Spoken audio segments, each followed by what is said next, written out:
Monsieur le Président, chers amis, permettez-moi de vous souhaiter la bienvenue à Moscou. Nous nous sommes vus en 2023 à Saint-Pétersbourg lors du sommet Russie-Afrique et j'ai eu un grand plaisir de vous accueillir en Russie. Cette fois-ci, vous êtes ici avec la visite officielle. Nos deux pays, pendant beaucoup d'années, ont des relations très bonnes, les relations de l'amitié. Nous avons établi les relations diplomatiques il y a 65 ans. Et pendant toutes ces années, nous avons continué la coopération. La Russie a préparé plus de 10 000 de spécialistes pour votre pays. Et je dois dire que ce travail humanitaire continue même aujourd'hui. Bien sûr, aujourd'hui le monde est en échange permanent. Nous continuons les relations dans tous les domaines. Malheureusement, le chiffre d'affaires maintenant est assez modéré, mais il a une bonne tendance vers la croissance. Et en plus, il y a de bonnes directions pour la coopération comme l'exploration minière, l'exploitation des ressources naturelles, l'énergie, la logistique et bien sûr le domaine humanitaire que j'ai déjà mentionné. Nous avons de bonnes relations entre les gouvernements.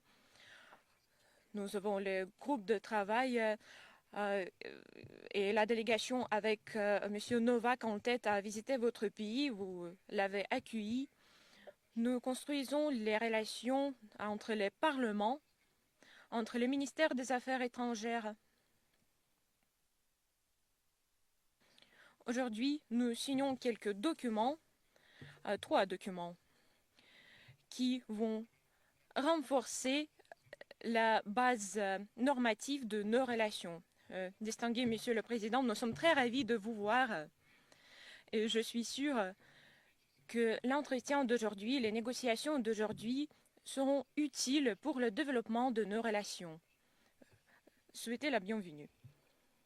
Je suis très heureux de vous revoir encore.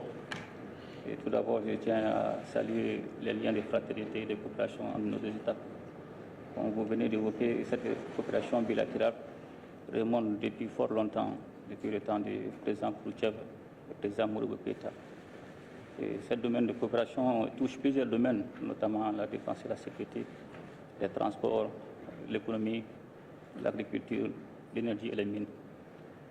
Aujourd'hui, force est de reconnaître effectivement qu'avec la coopération avec la Russie, aujourd'hui notamment sur le plan de défense et sécurité, le Mali a pu recouvrir l'entièreté de son territoire. Et cela montre la fiabilité et l'efficacité de la coopération avec la Fédération de Russie. Et je suis convaincu que cette visite officielle sera l'occasion davantage de renforcer nos liens de coopération. Merci. Je vous remercie.